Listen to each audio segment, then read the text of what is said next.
আসসালামু আলাইকুম সুপ্রিয় ষষ্ঠ শ্রেণীর শিক্ষার্থীরা, তোমরা আজকে তোমাদের গণিত বইয়ের বার্ষিক পরীক্ষার জন্য অধ্যায় 7-এর বীজগাণিতিক রাশির জগতে প্রেক্ষাপট নির্ভর যে প্রশ্ন রয়েছে সেই প্রশ্নের একটি সাজেশন বা সেই প্রশ্নের এই অধ্যায়ের জন্য যেই প্রশ্নগুলো ইম্পর্ট্যান্ট তার মধ্যে থেকে আমরা আজকে দুইটা অঙ্ক করাবো মূলত সৃজনশীলগুলো কিভাবে আসতে পারে। তো তারই পরিপ্রেক্ষিতে তোমরা দেখতে পাচ্ছ যে আমরা এখানে 1 নম্বরে রেখেছি তোমাদের স্কুলে একটি আয়তাকার বাগানের দৈর্ঘ্য বাগানটির প্রস্থের 3 গুণ অপেক্ষা 5 একক বেশি। তাহলে আমাদের বুঝতে হবে যে বাগানের দৈর্ঘ্য বাগানের প্রস্থ অপেক্ষা 3 গুণ বেশি, 3 গুণ বেশি, তারপর আবার কি ওইটার সাথে 3 গুণ থেকে আবার 5 একক বেশি, 3 গুণ থেকে কি। তাহলে এখন আমাদের বলছে বাগানের দৈর্ঘ্যকে বীজগাণিতিক রাশি আকারে প্রকাশ করো। তাহলে আমাদের যেহেতু বাগানের দৈর্ঘ্য আমাদের বের করতে হবে, তাহলে আমাদের আগে বাগানের প্রস্থ ধরে নিতে হবে। এরপর বলছে বাগানের পরিসীমা নির্ণয় করো। বাগানটির প্রস্থ 3 মিটার হলে ক্ষেত্রফল নির্ণয় করো। তাহলে 3টা প্রশ্ন আছে, একটাই 1, একটাই 3, একটাই 3। সো আমরা প্রথম প্রশ্নটা লিখব যে বাগানটির প্রস্থ হচ্ছে আমরা ধরলাম x।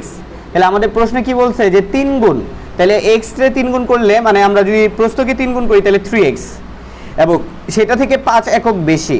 5 একক বেশি মানে কি? 5 একক বেশি মানে হচ্ছে ওই 3x এর সাথে 5 যোগ, 3x এর সাথে 5 যোগ। দ্যাটস মিন বাগানটির প্রস্থ আমরা x একক ধরছি, বাগানের দৈর্ঘ্য হবে 3x + 5। বাগানের প্রস্থ কি হবে? 5। আশা করি এইটা তোমরা বুঝতে পারছো, ঠিক আছে? তোমরা কি বুঝতে পারছো নাকি বুঝো নাই? বুঝতে পারছো তো নাকি? এবার খেয়াল করো বাগানটির পরিসীমা নির্ণয় করো। কি নির্ণয় করো? পরিসীমা একটি সূত্র আছে। পরিসীমার সূত্র কি?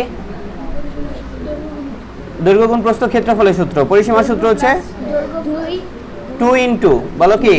2 ইনটু, বলো সবাই বলো 2 ইনটু দৈর্ঘ্য যোগ প্রস্থ, 2 ইনটু দৈর্ঘ্য যোগ প্রস্থ। তাহলে এখন দেখো আমরা 2 ইনটু দৈর্ঘ্য যোগ প্রস্থ। এখন খেয়াল করো বাগানের দৈর্ঘ্য কিন্তু আমরা বের করছি কতে, আমরা লিখব যে ক হতে পাই বাগানের দৈর্ঘ্য 3x + 5 একক, আর বাগানের প্রস্থ হচ্ছে x একক। তাহলে এখন আমরা যে কাজটা করব, বাগানের পরিসীমা আমরা 2 লিখব। 2 লিখে আমরা লিখব দৈর্ঘ্য যোগ প্রস্থ। তাহলে দৈর্ঘ্য হচ্ছে 3x + 5 আর প্রস্থ হচ্ছে প্লাস, মানে প্লাস দিয়ে আমরা প্রস্থ হচ্ছে x। এখন আমরা এখানে একক লিখব, কারণ হচ্ছে এখানে কোনো মিটার বা দেওয়া নেই, সেন্টিমিটার এই ধরনের কোনো একক দেওয়া নেই, যেহেতু শুধু একক দেওয়া আছে এখানেও তোমরা একক লিখে দিবা। তাহলে আমরা এবার যদি করি তাহলে 3x, এখানে 3x আছে আর এখানে x আছে, এই দুটো যোগ করলে হয় 4x। কত হয়? 4x আর প্লাস 5, 4x প্লাস কি 5।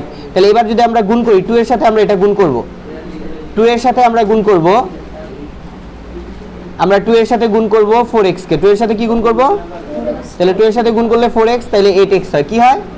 আবার যেহেতু এই 2 এর সাথে আবার প্লাস 5 এর সম্পর্ক আছে, তাই আমরা 2 এর সাথে প্লাস 5 গুণ করব। তাহলে আমরা 5 দুগুণে 10 পাচ্ছি, প্লাস 10, প্লাস কি 10। তাহলে কিন্তু আমরা পেয়ে গেলাম যে আমাদের পরিসীমা কত? 8x + 10 একক। 8x প্লাস কি একক? 10 একক। 8x + 10 একক। আশা করি বুঝতে পারছো। এবার এই প্রশ্নটারই গ নাম্বার প্রশ্ন। বাগানের প্রস্থ 3 মিটার হলে, বাগানের প্রস্থ মানে আগে তো আমরা x ধরে নিছি, এখন বাগানের প্রস্থ 3 মিটার বলা আছে। 3 মিটার হলে ক্ষেত্রফল নির্ণয় করো। 3 মিটার হলে ক্ষেত্রফল নির্ণয় করো। 3 মিটার হলে কি নির্ণয় করো? ক্ষেত্রফল নির্ণয় করো। সো আমরা এখানে কি করব?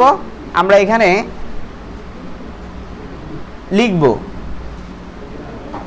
লিখব যে বাগানের প্রস্থ হচ্ছে 3 মিটার। বাগানের প্রস্থ কি 3 মিটার, আর আমরা বাগানের প্রস্থ x = 3 মিটার ধরে নিলাম। তাহলে বাগানের ক্ষেত্রফল, আমরা তো বাগানের দৈর্ঘ্য এবং প্রস্থ গুণ করব ক্ষেত্রফল নির্ণয় করতে গেলে। তাহলে আমরা দৈর্ঘ্য কত ধরছিলাম? x, না দৈর্ঘ্য x ধরি নাই, দৈর্ঘ্য আমরা বের করে নিয়েছিলাম, তাই না? দৈর্ঘ্য আমরা বের করে নিয়েছিলাম। দৈর্ঘ্য কত বের করছিলাম? 3x + 5। আর প্রস্থ কি ধরছিলাম? x। প্রস্থ কি ধরছিলাম? তাহলে আমরা লিখলাম x × 3x + 5, x × 3x + 5। এখন যত জায়গায় x আছে তত জায়গায় আমরা 3 বসাই দিব, কারণ x এর মান কত? 3। তাহলে আমরা এখানে 3 বসাই দিছি, এখানে 3 × 3 বসাবো। কেন? কারণ আমার এখানে x আছে, 3 এর সাথে x গুণাকার আছে। বুঝতেছো? বুঝতে পারছো নাকি বুঝো নাই?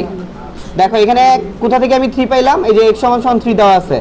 আর দৈর্ঘ্য প্রস্থ আমরা এই সূত্রটা কিভাবে বসাইলাম? কারণ আমরা দৈর্ঘ্য ধরছিলাম, প্রস্থ ধরছিলাম x, আর দৈর্ঘ্য আমরা বের করছিলাম 3x + 5। তো এই দুটো আমরা গুণ আকারে লিখছি। লেখার পরে আমরা x এর মানগুলো বসাইছি। কিসের মান বসাইছি? এক্স এর মানগুলো বসাইছি। তাই এক্স এর মান যদি বসাই তাহলে এক্স এর মান বসানোর পরে আমরা এখানে যোগ করি, এখানে 3 × 9 আর 5 যোগ করলে কত হয়? 9 আর 5 যোগ করলে কত হয়? 14। 14 আর 3 যদি আমরা গুণ করি তাহলে কত হয়? 42। তার মানে আমাদের ক্ষেত্রফল হচ্ছে 42 বর্গমিটার। আর সবসময় মনে রাখবা যে ক্ষেত্রফল বর্গমিটারে নির্ণয় করা হয়। কিসে নির্ণয় করা হয়? সো এটা আমাদের গেল, এটা আমাদের কত নাম্বার? 1 নাম্বার। কত? 1 নাম্বার। এখন আমরা কয় নাম্বার করব? 2 নাম্বার অঙ্কটা দেখো, ভালোভাবে বুঝতে হবে। সো আমরা 2 নাম্বার অঙ্কটা বুঝবো। 2 নাম্বার অঙ্কটা বোঝার জন্য আমাদের প্রথমে অঙ্কটা পড়তে হবে। তুমি ও জসিম বাজারে গিয়ে দেখলে প্রতি কেজি আমের দাম x টাকা। প্রতি কেজি মানে কি? 1 কেজি। প্রতি কেজি মানে কি? 1 কেজি। প্রতি কেজি মানে কি? 1 কেজি আমের দাম। 1 কেজি আমের দাম। এবং 100টি লিচুর দাম y টাকা। 100টি লিচু, লিচু তার কেজি দরে বেচে না, লিচু শ দরে বেচে, 150 এরকম। তাহলে আমরা 100টি লিচুর দাম পাইলাম y টাকা। জসিম 2 কেজি আম আর 50টি লিচু কিনলো। এটা কিন্তু তুমি বুঝে গেছো। 2 কেজি আম মানে কি? 1 কেজি আমের দাম যদি x টাকা হয়, 2 কেজি আমের দাম 2x টাকা হবে, কারণ 2 কেজি আমের দাম বেশি হবে, গুণ করতে হবে। তাহলে 1 কেজি আমের দাম যদি x টাকা হয়, 2 কেজি আমের দাম কত? 2x টাকা।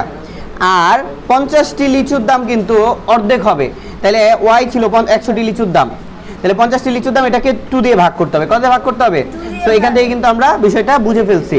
আমার উদ্দীপক দেখে বিষয়টা বুঝতে হবে। জসিমের কাছে z টাকা আছে, z টাকার একটি নোট আছে, আরও কিছু খুচরা টাকা ছিল। শেষ, আমার উদ্দীপক শেষ। এবার আমাকে কোশ্চেন করছে, দেখো কোশ্চেন করছে ক নাম্বারে, z এর মান আম, z এর মান আম ও লিচুর মোট দাম অপেক্ষা কম হলে জসিমকে আরো কত টাকা দিতে হবে। মানে যে নোটটা ছিল সেই নোটটা এই দুইটা যে জিনিস কিনছে এই দুইটা জিনিসের দাম থেকে কম, মানে ওইটার পরেও তাকে আরো খুচরা টাকা দেওয়া লাগবে। এটাই আমাকে জিজ্ঞেস করছে যে যদি z এর মানটা কম হয় তাহলে আর কত টাকা এক্সট্রা দেওয়া লাগবে। এরপর বলছে যে 8 কেজি আম আর 400টি লিচুর দাম 6 কেজি আম ও 75টি লিচুর দাম অপেক্ষা কত বেশি। তার মানে আগে আমাদের 8 কেজি আম ও 400টি লিচুর মোট দাম বের করতে হবে, তারপরে 6 কেজি আম ও 75টি লিচুর দাম বের করে ওইটা থেকে ওইটা বাদ দিতে হবে। আশা করি প্রশ্ন বুঝতে পারছো। এখন আমরা উত্তরে যাব, ঠিক আছে? তাহলে ফার্স্টে আমরা উত্তর করব। আমরা কিন্তু এর আগে সব কিছুই বুঝাইছি যে একটি আমের মূল্য x টাকা, একটি আমের মূল্য কয় টাকা? আর 100টি লিচুর মূল্য y টাকা। তাহলে 2 কেজি আমের মূল্য কি হবে? 2x টাকা। আর একটা লিচুর দাম কত হবে? একটা লিচুর না, দেখো এখানে বলছে 100টি লিচুর দাম কয় টাকা? y টাকা। তাইলে আমরা এটা বুঝি যে 100টি লিচুর দাম যদি y টাকা হয় তাহলে 50টি লিচুর দাম কি? 50টি লিচুর দাম y কে আমরা খালি 2 দিয়ে ভাগ করবো, কারণ 50 হচ্ছে অর্ধেক। এভাবে না করে ঐকিক নিয়মে করতে পারো, অথবা তুমি যদি ডাইরেক্ট লিখে দাও 100টি লিচুর দাম y টাকা, সুতরাং 50টি লিচুর দাম y/2 টাকা। এটা লিখলেও ভুল দিবে না স্যাররা। এখন আমরা কি করব? আমরা এখন লিখব জসিম মোট কিনছে, মোট কোনটা? এই যে 2x এবং এই যে লিচু, মানে আম আর লিচু যোগ করছি, 2x প্লাস y/2, ঠিক আছে? টাকার ফল কিনলো। এখন তার কাছে নোট আছে কত? z। এখন বলছে এটা কম, নোটটা কম, আর কত টাকা দিতে হবে? তাহলে এই যে যোগফল, ফল যে কিনছে এই ফলের যোগফল থেকে, কিসের যোগফল থেকে বলো? এই যে ফলের যোগফল থেকে। কিসের? ফলের যোগফল কত? 2x। বলো কত? 2x plus y/2। এটা থেকে এই ফলের যোগফল থেকে z যেহেতু কম তাই z বাদ দিতে হবে। তাইলেই বুঝতে পারবো যে আমাকে আর কত এক্সট্রা দেওয়া লাগবে, কত এক্সট্রা দেওয়া লাগবে। তাহলে আমরা এটা বাদ দিলাম, তাইলে থাকলে আরও দিতে হবে। z যদি আসলে কম হয় তাহলে আরও দিতে হবে এত টাকা। আশা করি বুঝতে পারছো, তাই তো? এবার দেখো, এবার ওই যে প্রশ্নটা করছিলাম সেই অনুযায়ী আমরা কি করব? এবার আমাদের বলছে 8টি আম ও 400টি লিচুর দাম এবং 6টি আম ও 75টি কিসের দাম? দাম অপেক্ষা যত বেশি হবে তা বিয়োগ করে। আমরা একটা নর্মাল কাজ করব। 8 থেকে 6, তাহলে আমরা 8 থেকে 6 বাদ দিব, তাহলে 2 কেজি। আর 400 থেকে 75, তাহলে 375। এই দামটা বের করলেই হয়ে যাচ্ছে। তাহলে আমরা জানি একটি লিচুর দাম হচ্ছে x টাকা। তাহলে আমার 2 কেজি কি পার্থক্যটা কত? 2 কেজি না? তাহলে পার্থক্যটা বের করলাম। 2 কেজি আমের দাম হচ্ছে 2x টাকা। 2 কেজি আমের দাম কত? 2x টাকা। 2 কেজি আমের দাম কত? 2x টাকা। এবার আমরা এখান থেকে 75টি, কয়টি?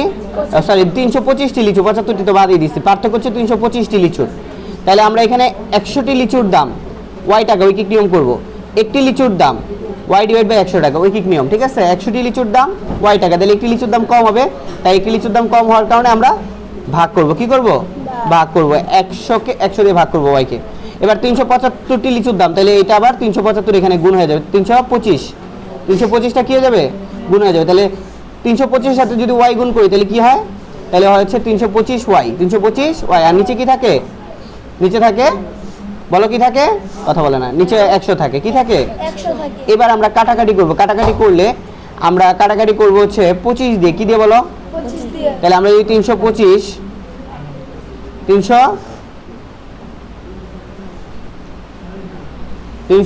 কে আমরা যদি কাটি হচ্ছে 100, আমরা 4 দিয়ে কাটতে পারি, কত দিয়ে কাটতে পারি, সরি 25 দিয়ে কাটতে পারি, 4 25 100, আর এটাও 25 দিয়ে কাটলে 13, তাহলে আমাদের থাকতেছে কত, 13/4 ওয়াই, 13/4।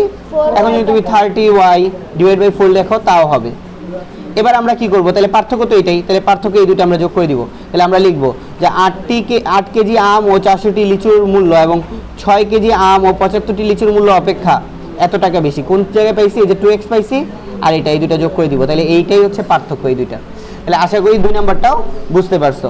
সো এই দুইটা অঙ্ক এখন করো, পরবর্তীতে আবার দেখা গেছে আরও কিছু সৃজনশীল বুঝাই দিব যেগুলো পরীক্ষায় এই ধরনের আসবে, কখনোই হুবহু তুমি কোথাও থেকে কোনো কিছু পাবা না কমন। সো তোমরা এই পর্যন্ত করতে থাকো, নেক্সট ভিডিও নিয়ে হাজির হচ্ছি, সে পর্যন্ত ভালো থাকো, আসসালামু আলাইকুম।